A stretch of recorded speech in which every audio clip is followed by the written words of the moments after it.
Ce soir dans 50 degrés Nord, Martin Boyce, Karim Bajili et Evermeulen. Un jour, je ne ferai pas.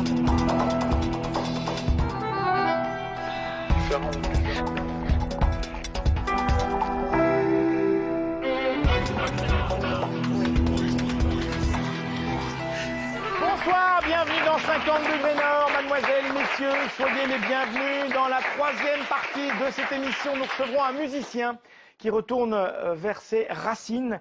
Il s'agit de Karim Bajili. Il viendra nous parler de son nouvel album qu'il a enregistré avec plein de musiciens. Il nous racontera tout cela.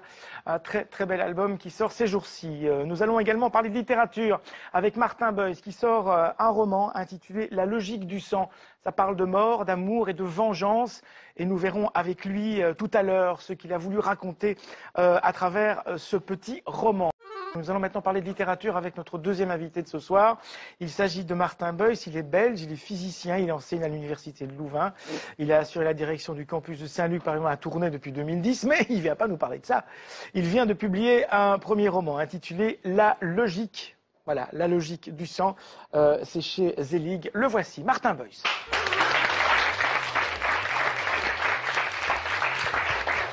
Bienvenue.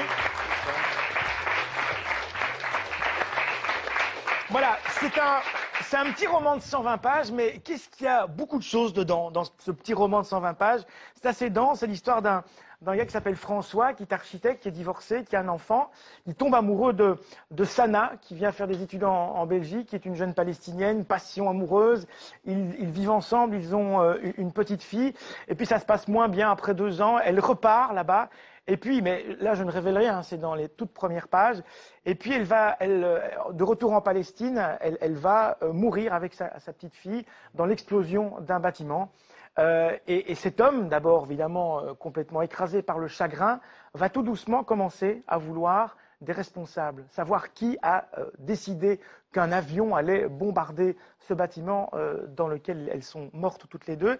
Et petit à petit, et c'est les 9/10 du roman, il va rentrer dans une espèce de logique de guerre, mais de guerre secrète, sur Internet, où on cherche, où on crée des adresses factices, où on commence à avoir des contacts, mais qui ne vous connaissent pas, que vous ne connaissez pas, pour avoir des renseignements. Et petit à petit, cette logique de vengeance commence à se construire de mois en mois. Qu'est-ce qui vous a inspiré ce roman?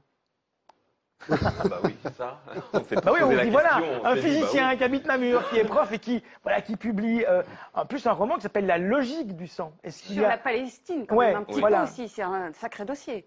Oui, il s'enracine là-dedans. Maintenant, il ne traite pas de la Palestine en tant que telle. C'est vrai. Mais c'est la thématique de la vengeance. Moi, j'aime bien les histoires qui captivent, qui prennent le trip. Et donc, je me suis dit, je vais prendre ce matériel-là pour écrire quelque chose, pour rebondir sur ce que vous dites. Moi, je sais pas, évidemment, c'est chaque fois le lecteur qui a raison, hein, mais j'ai le sentiment que cette idée de vengeance, elle est presque là d'emblée. Ouais. Elle est là d'emblée dès lors qu'il apprend la nouvelle terrible, enfin la mort de sa fille. Et donc, c'est vrai que chaque lecteur peut avoir une lecture différente. Ouais. On va faire un peu le tour de table avec vos questions aussi. Soria, juste une petite question avant la vôtre. On se dit, voilà, on le comprend. On se dit, on ne peut pas faire autrement que de le comprendre quelque part. Il est terrassé, mais il se passe quand même des mois et des mois avant que cette logique va commencer à faire des petits, et puis voilà, il va s'enfoncer là-dedans comme on peut s'enfoncer dans une folie. On le comprend et en même temps on dit, mais ça sert à rien de se venger, quelque part. Qu'est-ce qui guide ce type-là et quel est votre point de vue là-dessus? C'est une logique, mais est-ce que cette logique-là est acceptable? Ça dépend de quel point de vue on se place. Je crois que sur le plan individuel, c'est une espèce de force profonde à laquelle on répond et on peut répondre ou ne pas répondre suivant les circonstances, suivant son tempérament. Maintenant, c'est quelque chose que des sociétés ne peuvent pas se permettre, une logique de vengeance, de vendetta, parce que bien sûr. Parce que la vie n'est pas possible. Voilà, c'est pour ça parce qu'il y a un truc qui s'appelle la justice aussi voilà, à un moment tout donné. à fait. Voilà. D'où l'apparition de la justice. Donc, moi, j'ai pas de position par rapport à cette histoire. C'est une histoire, j'ai laissé le héros suivre ses pulsions, son chagrin, et je ne savais pas au moment où je l'ai écrit, je ne savais pas d'emblée où aboutirait ce projet. Ouais. Une dernière question avec Jean-Marie. C'est ça qui vous intéressait aussi, au-delà de la vengeance, c'est la violence d'État. On a l'impression que pour moi, ça me semble être un des sujets aussi, cette violence qui est, effectivement, on ne peut qu'être choqué parce que c'est une violence aveugle, qui a l'air aveugle puisqu'on ne sait pas qui a fait quoi.